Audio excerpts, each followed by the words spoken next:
Back in 2009, the very early days of the App Store and the iPhone, a game came out called N.O.V.A, which was one of Gameloft's early attempts to capitalize on the success of console games like, for example, Halo, and then convert them into the very brand new touchscreen format that was kind of popularized by the iPhone. This, to put it in context, was released on the iPhone 3GS, so like the second proper model iPhone, so nearly 10 years ago.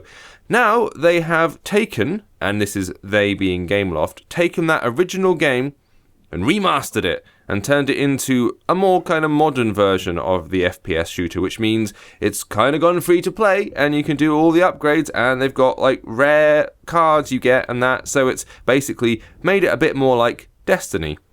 Which in some ways is quite fitting because that is what the Halo guys went off and did. Bungie went off and did Destiny, so it sort of makes sense.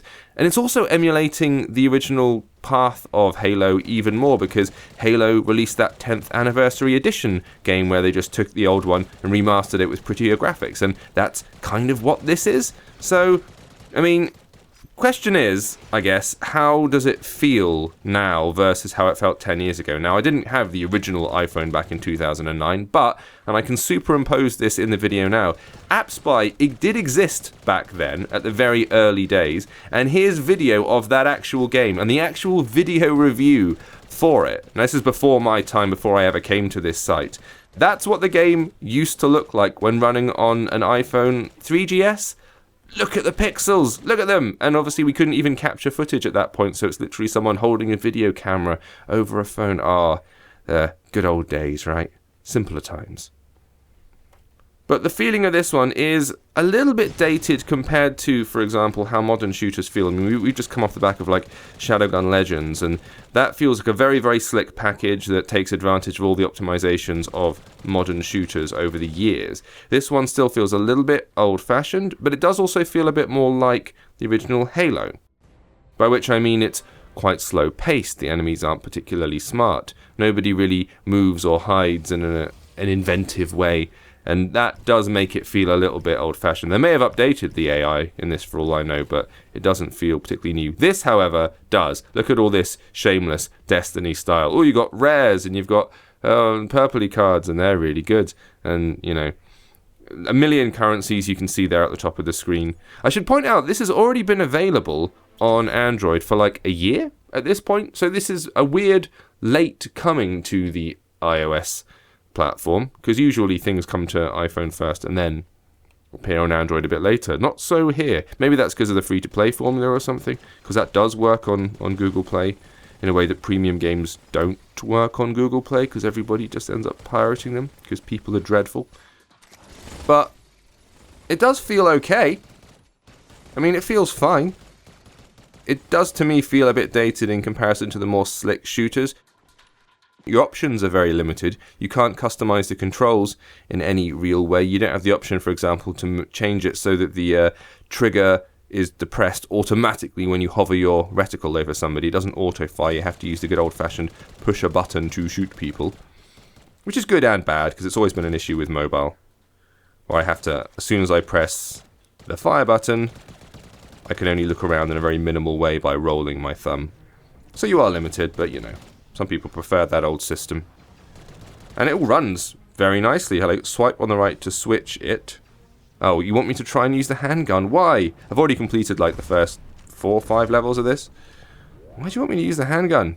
It's bobbins! I've got loads of other weapons. I can't remember if the original mobile version of this was divided into such short little bite-sized chapters. Because it keeps stopping me like every, 2 minutes or so and going back to the menu screen, doing a recharge and then carrying on like this. Which is good bite-sized mobile design, but I'm just checking to see, because previously the original game didn't have to deal with all this card nonsense and free-to-play business, so I'm wondering if it's been like artificially inserted in just to pad the game out a little bit longer. I don't know. Look, they just kind of stand there. Not the smartest enemies in the world. Anybody else? Anyone for any more? No? Oh, yep, someone's there. There we go, lovely.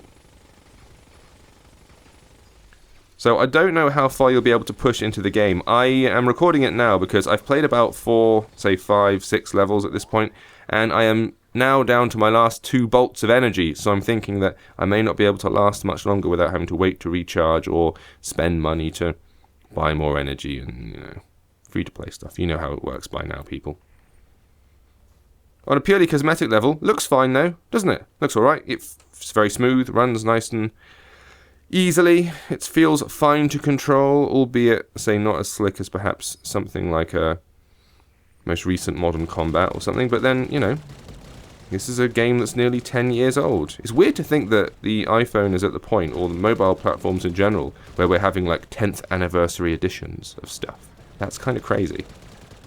Mobile gaming still feels like a new platform, but really it isn't. It's been around for such a long time at this point, and it's made so many improvements in both, graphics and the style of gameplay and the way people have learnt to master control systems, make touchscreens work to their advantage.